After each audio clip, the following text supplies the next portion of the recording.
በአማኞች ሕይወት ውስጥ ከአልኮል ፍሪ የሆነ ሕይወት እንጂ ከመከራ ፍሪ የሆነ ሕይወት የለም። መጋቢ ሄኖክ ሲንጋሌ። ክርስትና ጋር ስትመጡ መከራ ፍሪ ክርስትና የለም። ኢየሱስ ክርስቶስ ጌታ እንደሆነ በልብ ብታምን ደግሞም ብትመሰክር ትድናለህ ይለናል የጎዳና ላይ ወንጌል ሰባኪ። ኢየሱስ ክርስቶስ ጌታ እንደሆነ ስትመሰክር ትድናለህ ይላል። እግዚአብሔርን ቤት ብትለምነው እነከሌም ቤት አላቸው። እግዚአብሔርን መኪና ደግሞ ብትጠይቀው እነከሌም መኪናውን ነድተውታል ይለናል መጋቢ እንዳለወልደ ጊዮርጊስ። እግዚአብሔርን ቤት ብትለምነው እነከሌም ቤት አላቸው። እነከሌ ምልህ ታውቃቸዋለህ፣ እነዛ ጣዖት አምላኪዎቹ። ለወንድምህ ጉድጓድ መቆፈር ስትጀምር ጠላት ቤትህን እያንኳኳ ነው ይለናል አፖስትል ታምራት።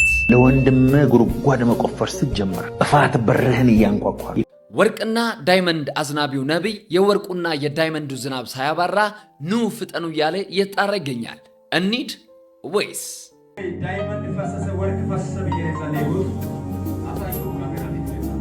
ወንዶች አያለቅሱም የምትሉ ሰዎች ግን ምን ሆናችኋል? ወንዶች ከማልቀስ አልፈው ሲንሰቀሰቁ ማይቻለው ትለናለች እህታችን። የት ይሆን? ለምን ወንዶች አያለቅሱም የምትሉ ሰዎች ማለት ነው። የምር ቸርች ላይ ምን የመሳሰሉ ወንዶች ስቅስቅ ብሎ ሲያለቅሱ። እግዚአብሔር ሌባ አይደለም፣ ከአንዱ አካውንት ወደ ሌላ አካውንት ገንዘብም ትራንስፈር አያደርግም ይለናል አንዱ አገልጋይ። እውነት ይሁን? አንተ እግዚአብሔር ሌባ አይደለም። ከባንክ ሰርቆ ያንተ ባንክ ውስጥ የሚያስገባ የኔ አምላክ ሌባ አይደለም። እንዲሁ በነፃ ዳንኩት፣ እንዲሁ በነፃ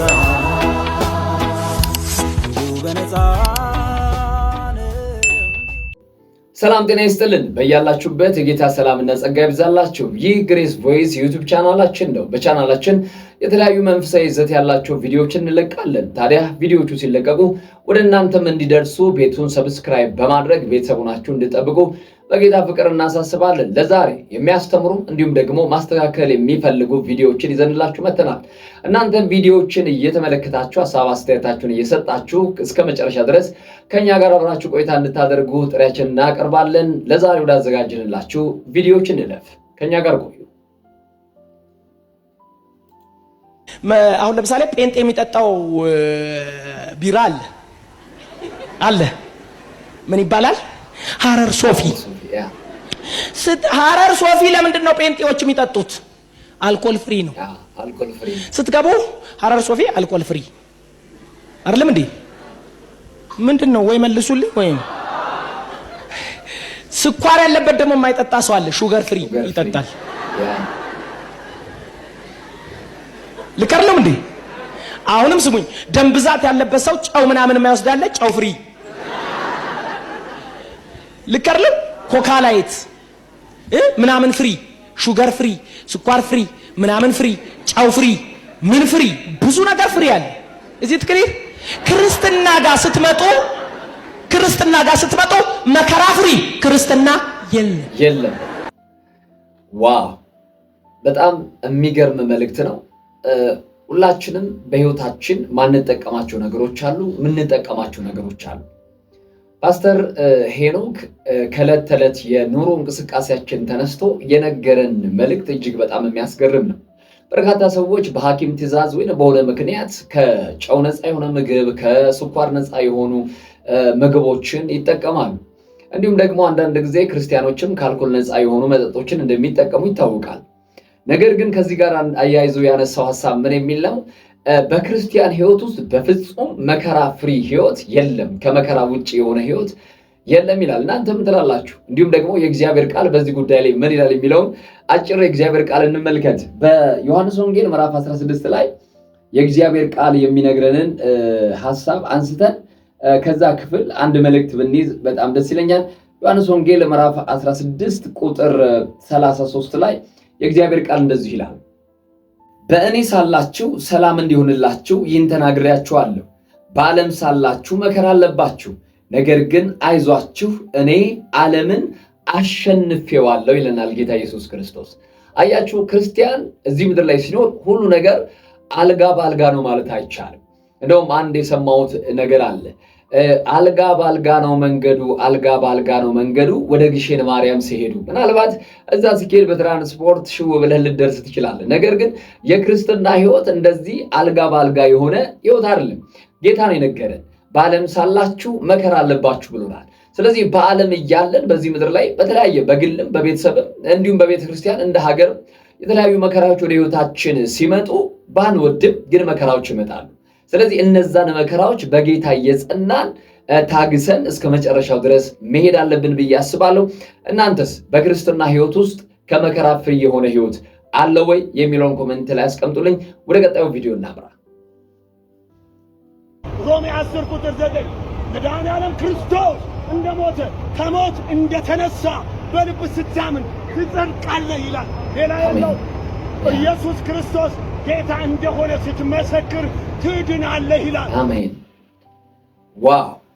የሚገርም የወንጌል ምስክርነት ነው። ይህንን ቪዲዮ ስመለከት በጣም ነው የሆነ ነገር ይነካኝ። እንደዚህ አይነት ወንድሞች በየጎዳናው ወንጌልን ይሰብካሉ። ከሚሰብኳቸው ወንጌል ባሻገር በእድሜ የገፉ ተከብረው መቀመጥ ሲችሉ በቤታቸው አንቱ የሚባሉ፣ በመስሪያ ቤታቸው አንቱ የሚባሉ፣ በቸርቻቸው አንቱ የሚባሉ በጣም የተከበሩ ወንድሞች፣ እናቶች፣ አንዳንዴም ልጅ የተሸከሙ ሰዎች ሁሉ ወጥተው ጎዳና ላይ ወንጌል ሲመሰክሩ ታያላችሁና ወንድማችን በሚገርም ሁኔታ ምናልባት ይሄ አካባቢ መገናኛ አካባቢ ይመስለኛል አዲስ አበባ እና በድፍረት ሰውን ሳያፍር ሁኔታውን ሳይመለከት ስለ ክርስቶስ ኢየሱስ ማዳን ከሮሜ መጽሐፍ ምዕራፍ 10 ቁጥር 9 ላይ የሚያነሳው ሐሳብ አለ። በሮሜ መጽሐፍ ምዕራፍ 10 ቁጥር 9 ላይ የአምላካችን የእግዚአብሔር ቃል የሚናገረውን ጥቂት ነገር ብናነሳ ደስ ይለኛል። እንደዚህ ይላል። ሮሜ መጽሐፍ ምዕራፍ 10 ቁጥር 9 ላይ ኢየሱስ ጌታ እንደሆነ በአፍህ ብትመሰክር እግዚአብሔርም ከሙታን እንዳስነሳው በልብህ ብታምን ትድናለህና ሰው በልቡ አምኖ ይጸድቃልና በአፉም መስክሮ ይድናልና መጽሐፍም በእርሱ የሚያምን ሁሉ አያፍርም ይላልና ይላል። ዋው! እነዚህ ወንድሞች አደባባይ ላይ ወጥተው ሳያፍሩበት ይህን ወንጌል ነው የሚመሰክሩት። አያችሁ፣ እላይ መውጣት ታች መውረድ፣ በራስ ጥረት በራስ ግረት የሚገኝ ድነትም የለም። ጸባኛ በመሆን የሚመጣም ነገር የለም። እሱ መልካም ከክርስትና በኋላ ከዳንን በኋላ ነገር ግን የመጀመሪያው ጉዳይ ኢየሱስ ክርስቶስ ጌታ እንደሆነ እግዚአብሔርም ከሙታን እንዳስነሳው በልብ ብታምን እንዲሁም ደግሞ በአፍ ብትመሰክር ትድናለህ ይላል። ታዲያ እናንተስ በያላችሁበት ሀገርና ቦታ ወንጌል እየሰበካችሁ ነው? ወንጌል አይደበቅ። በየአደባባዩ፣ በየቤተ ክርስቲያኑ፣ በየቢሮ፣ በየገበያ ስፍራው በሁሉ ቦታ ወንጌል ይሰበክ ከሚሉት መካከል ነኝ። እኔም አንዳንዴ እግዚአብሔር በረዳኝ መጠን እየወጣው ሰብካለሁ። ወንጌል ወደፊት ይቀጥላል። ጌታ ኢየሱስ ይባርካችሁ። በነገራችን ላይ በዚህ ምድር ላይ እግዚአብሔር መኪና ብትለምነው እነከሌም መኪና ነርተዋል። እግዚአብሔርን ቤት ብትለምነው እነከሌም ቤት አላቸው። እነከሌ ምልህ ታውቃቸዋለህ፣ እነዛ ጣዖት አምላኪዎቹ። እግዚአብሔር ማንንም በማስራብ ደስተኛ አይሆንም። እግዚአብሔር የማንንም መሰረታዊ ነገር በማጉደል ደስተኛ አይሆንም። በኃጢአተኛውም በጻድቁም ላይ ፀሐይ የሚያወጣ ዝናብ የሚያዘንብ አምላክ ነው። አሜን አሜን። ፍጥረቶቹ ስለሆኑ እኔና እናንተን የሚለየን ግን እግዚአብሔርን መቅረባችን፣ አሜን፣ የክርስቶስ መሆናችን። ሃሌሉያ። እግዚአብሔር ከዓለም ፍጥረት ጀምሮ የነበረውን ሐሳብ ዓለምን በክርስቶስ ኢየሱስ የመጠቅለል ሐሳብ ውስጥ በመግባታችን ልዩነታችን ይሄ። አሜን ሃሌሉያ። የስ እባካችሁ። ዋው! ፓስተር እንዳለ የሚገርም ሐሳብ ነው ያነሳው። እግዚአብሔር ለሁሉም ሰዎች መሰጠት ያለበትን መደረግ ያለበትን አድርጓል፣ እያደረገ ነው፣ ወደፊትም ያደርጋል። ግን እኛ ከፍጥረታዊ ሰው ጌታ ኢየሱስ ክርስቶስን ከማያውቁ ሰዎች የሚለየን አንድ ነገር አለ። እኛ በክርስቶስ ኢየሱስ አምነን ኦልሬዲ የእግዚአብሔር ቤተሰብ ውስጥ ገብተናል። ኦልሬዲ የመንግስቱ ወራሽ ሆነናል። ስለዚህ የኛ ህይወት መኪና በማግኘት መኪና በማጣት ቤት በማግኘት ባለማግኘት የሚወሰን አይደለም፣ ከዛ የሚበልጥ ነው። ክብር ለእግዚአብሔር ይሁን። እዚህ መጽሐፍ ቅዱሳችን የሚለውን ነገር ጥቂት ነገር ላንሳላችሁ። በዚህ በአንደኛው ዮሐንስ መልእክት ላይ ሐዋርያው ዮሐንስ የሚገርም ሐሳብ ያነሳልና አንደኛው ዮሐንስ መልእክት ምዕራፍ 1 ቁጥር 1 ላይ እንደዚህ ይላል፣ ስለ ሕይወት ቃል ከመጀመሪያው የነበረውንና የሰማነውን በዓይኖቻችንም ያየነውን የተመለከትነውንም እጆቻችንም የዳሰሱትን እናወራለን። ሕይወት ተገለጠ፣ አይተንማል፣ እንመሰክርማለን። ከአብ ዘንድ የነበረውን ለእኛም የተገለጠውን የዘላለም ሕይወት እናወራላችኋለን። እናንተ ደግሞ ከእኛ ጋር ኅብረት እንዲኖራችሁ ያየነውንና የሰማነውን ለእናንተ ደግሞ እናወራላችኋለን። ኅብረታችንም ከአባት ጋር ከልጁም ከኢየሱስ ክርስቶስ ጋር ነው። ደስታችሁ እንዲፈጸም ይህን እንጽፍላችኋለን። ሃሌሉያ! ለካ የክርስቲያን ደስታ የሚፈጸመው ቤት ሲኖረው መኪና ሲኖረው አይደለም። ለካ በክርስቶስ ኢየሱስ የሚያምኑ ሰዎች ደስታ ጌታ ኢየሱስ ክርስቶስን አምነው ወደ እግዚአብሔር ኅብረት፣ ወደ ጻድቃን ወደ አባቶቻችን ኅብረት በመግባታችን ምክንያት ለካ ደስታችን ተፈጽሟል። ዮሐንስ ይህንን ይነግረናል። ስለ ሕይወት ቃል ከመጀመሪያው የነበረውን ዓይኖቻችን ያዩትን ጆሮቻችን የተመለከቱትን እናወራላችኋለን። እኛ ያየነው መኪና አይደለም፣ እኛ ያየነው ቤት አይደለም፣ እኛ ያየነው ስልጣንና ዝና ሳይሆን የተገለጠ ሕይወት አይተናል፣ ዳሰናል። ጆሮአችን ሰምቶ ነበር፣ ዓይኖቻችን ደግሞ ተመልክተዋል። እሱን ስታዩት፣ እሱን ስታገኙት፣ ከእሱ ጋር ስትኖሩ ደስታችሁ ፍጹም ይሆናል። ሃሌሉያ! መኪና እያላቸው ስንቶቹ ራሳቸውን አጥፍተዋል። መኪና እያላቸው ስንቶቹ በወንጀል ተይዘዋል። ገንዘብ ያላቸው፣ ቤት ያላቸው እረፍታተው መከራ የሚያዩ ስንቶች አሉ። እኔ እናንተ ግን ሁሉ ባይኖር የሁሉ ምንጭ የሆነ የእግዚአብሔር ልጅ ኢየሱስ ክርስቶስ ከኛ ጋር አለ።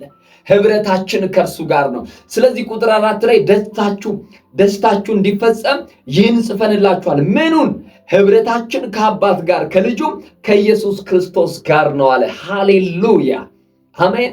ሰው ቢተዋችሁ፣ ነገር ባይሞላ፣ ሀብቱ ገንዘብ ባይኖር፣ ኅብረታችሁ ከአባትና ከልጁ ከክርስቶስ ጋር ከሆነላችሁ ደስ ይበላችሁ። ሃሌሉያ! ኢየሱስ ጌታ። እስቲ እናንተም ስለዚህ ጉዳይ ጻፉልኝ። እረፍታችሁና ደስታችሁ የሚፈጸመው በቤትና በመኪና ነው? ምን እንደሚሰማችሁ በኮሜንት ግለጹልኝ። ወደ ቀጣዩ ቪዲዮ እናልፋለን። በደል ማመንዠግ የጀመርክ ጊዜ ከሲኦል ጥሪ የቀረበልን በቀልን ስታስብ፣ ንዴት ውስጥ ሲገባ፣ ለወንድም ጉድጓድ መቆፈር ስትጀምር፣ ጥፋት በርህን እያንኳኳ፣ ይቅር የማይባል ሰው ይቅር ስትል ሰማይ ወደ ቤት እየገባ፣ አንተ ይቅርታ ስታደርግ፣ በነገራችን ላይ ሰማይ ይከፈታል። አንተ ስትይዝ ሰማይ ይያዛል፣ በአንተም ላይ በሰውየውም ላይ። ዋው! አፖስትል ያለውን ሰምታችኋል? በጣም የሚገርም ነው። ይቅርታ ስታደርግ ሰማይ ይከፈታል። ነገር ግን በወንድምህ ላይ ስታሴር፣ ለወንድምህ ጉድጓድ መቆፈር ስትጀምር ይገርማል። ጠላት በርህን እያንኳኳ ነው። ኦልሬዲ የጠላትን ጋንታ፣ የጠላትን ስብስብ ወደ ራስ እየጋበዝክ ነው። መቼ? በወንድም ላይ ክፋትን ስታስብ። መጽሐፍ ቅዱሳችን ስለዚህ ነገር ምን ይላል? እናንተስ በዚህ ጉዳይ ላይ ምን ሐሳብ አላችሁ? መጽሐፋችን በዘፍጥረት መጽሐፍ ምዕራፍ 4 ላይ የሚያነሳውን ሐሳብ እንመልከትና እንመለስ። ዘፍጥረት ምዕራፍ 4 ቁጥር 6 እግዚአብሔርም ቃየንን አለው፣ ለምን ተናደድህ? ለምንስ ፊትህ ጠቆረ? መልካም ብታደርግ ፊትህ የሚያበራ አይደለምን? መልካም ባታደርግ ግን ኃጢአት በደጅ ታደባለች፣ ፈቃዷም ወደ አንተ ነው፣ አንተም ግን በእርሷ ላይ ንገስባት ይላል። ዋው! አያችሁ፣ ስለ ቃኤልና ስለ ወንድሙ አቤል ታሪክ ታውቃላችሁ። እግዚአብሔር የአቤልን መስዋዕት ተቀበለ፣ ተመለከተ። የወንድሙን ግን ናቀው ወይ ቃየንን። ከዛ ወንድሙ ቃየን አቤል ላይ ተናደደ፣ ተበሳጨ። ሊያጠፋውና ሊገድለው ማሰብ ጀመረ። በዚህ ጊዜ እግዚአብሔር መጣና ለምን ተናደድክ? መልካም ብታደርግ ፊትህ ይበራል፣ መልካም ብታደርግ መልካም ይሆንልሃል። ነገር ግን መልካም ባታደርግ ኃጢአት በደጅ ታደባለችና ቀድመህ ንገስባታል።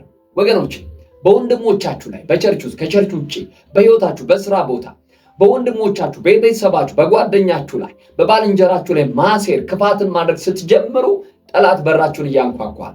ስለዚህ ከዚህ ጉዳይ ራሳችሁን እንድትቆጥቡ መልእክቴ ነው። እናንተስ በዚህ ጉዳይ ላይ ምን ትላላችሁ? የደረሰባችሁም ነገር ካለ እባካችሁ አሳውቁኝ። ወደ ቀጣይ ቪዲዮ እናምራ።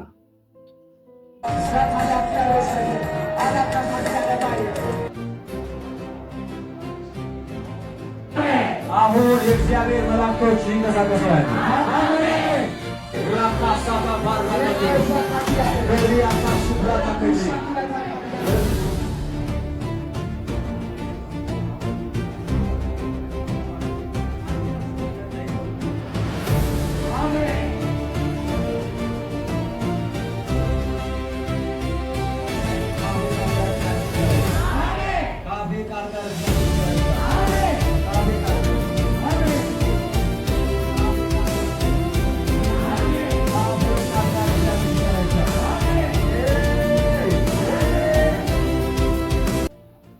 ዋው! ዛሬ ወርቅ በሰዎች ላይ በተቀመጡበት ፈሰሰ። እንደ ጎርፍ ነው የፈሰሰው። ይሄ የወርቁ ቀን ነው። እስቲ የዳይመንዱን ቀን ደግሞ ልጋብዛችሁ።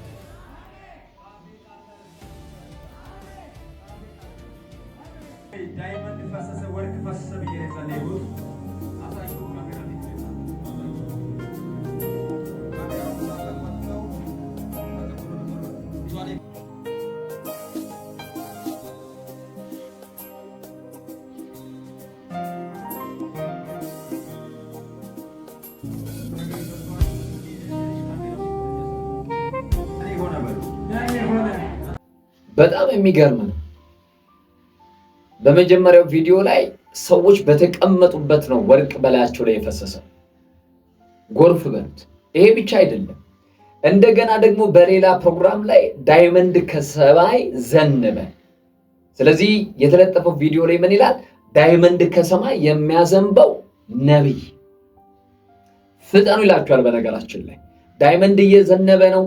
በጣም ጠጣር ነው። እንደምታዩት በእጁ ላይ ይታያል። በሰዎች ጉንጭ ላይ ዘንቧል። ወርቁም እንደዛ።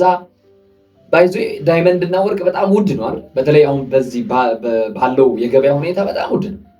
ስለዚህ በላያችሁ ላይ እዛ ጉባኤ የምትሳተፉ ሰዎች በላያችሁ ላይ የዘነበውን ወርቅና ዳይመንድ በፍጹም ሌላ ሰው እንዳሰጡ ሰብሰብ አድርጋችሁ። ጥቂቱ ግራም ራሱ ብዙ ብር ነው የሚያወጣው። እስቲ እዛ ጉባኤ ላይ የነበራችሁ ሰዎች ወይንም ደግሞ የምታውቁ ሰዎች በላያችሁ ላይ የዘነበ ወርቅና ዳይመንድ ካለ ፕሊዝ ብትነግሩ። ወደ ቀጣይ ቪዲዮ እንለፍ። ከቸርች ዛሬ እሁድ ነው። ከቸርች ወጥቼ እየመጣሁ ነው። ዝናብ እየደበደበኝ ነው ይሄን ነገር ማወራውና ወንዶች አያለቅሱም የምትሉ ሰዎች ማለት ነው። የምር ቸርች ላይ ምን የመሳሰሉ ወንዶች ስቅስቅ ብሎ ሲያለቅሱ በመንፈስ ቅዱስ ተነክተው እንዴት በቃ እኔ እግዚአብሔር እንዴት ኃያል ነው መንፈስ ቅዱስ እንዴት ብርቱ ነው ብዬ በጣም ነው የሚገረመውና እሁድ ብትችሉ ቸርች አትቅሩ። አሜን። ጌታ ይወዳችኋል። በጣም በሚገርም ሁኔታ በህይወቴ ከአንዴ ሁለቴ ብዙ ጊዜ ያጋጠመኝ ክስተት፣ ያው በማህበረሰብ ውስጥ እንደምታውቁት ወንድ ሲያለቅስ ወንድ አይደለህ እንዴት ታለቅሳለህ? ከልጅነት ጀምሮ እንደዛ እየተባልን ያደግነው።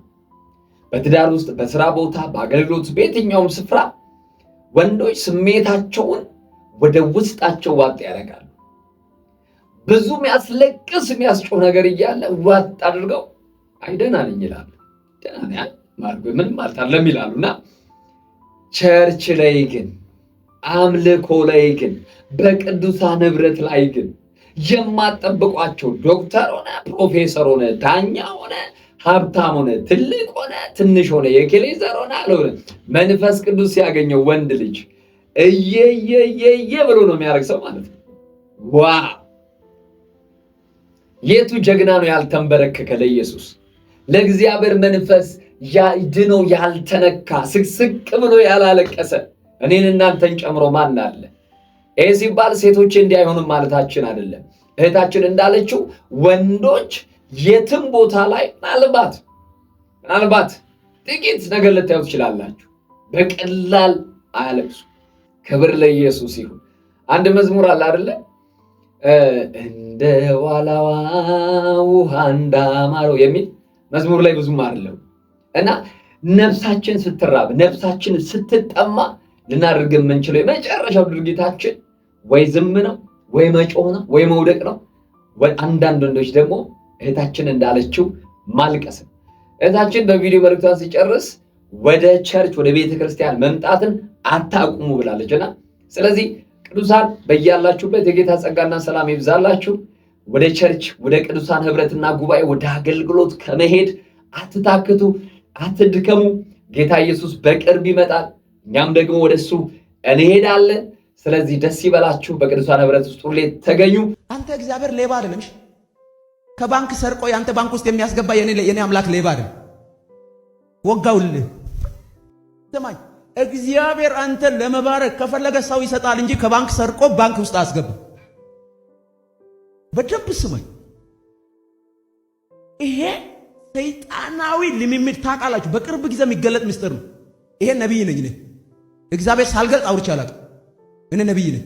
እንደዚህ አይነት ልምምድ የሚያገለግሉ አገልጋዮች ምስጢራቸው በቅርብ ጊዜ ሲገለጥ እናንተ ታላችሁ። እግዚአብሔር አይደለም። እኔ ደግሞ ሐሰተኞች እዚህ ምድር ላይ ቆሞ ትውልድን እያስጨነቁ እንዲኖር አልፈቅድም። ቤተሰቦቼ ለዛሬ ያዘጋጀንላችሁ ቪዲዮዎች እነዚህ ነበሩ። እስከ ቪዲዮ ፍጻሜ ድረስ ከኛ ጋር ስለቆያችሁ እጅግ አድርገን እናመሰግናለን። ቪዲዮዎች ከዚህ በኋላም ሲለቀቁ እንዲደርሷችሁ ማለት ነው ቤቱን ሰብስክራይብ ማድረግ አትርሱ። የግሬስ ቮይስ ቤተሰቦች ሁኑ። ወደፊት በርካታ ቪዲዮዎችን እየሰራን ወደ እናንተ በተለያዩ መልእክቶች እንመጣለን። ጌታ ኢየሱስ ይባርካችሁ። ለዛሬ አበቃን። ሻሎም። እንዲሁ በነፃ ዳንኩት፣ እንዲሁ በነፃ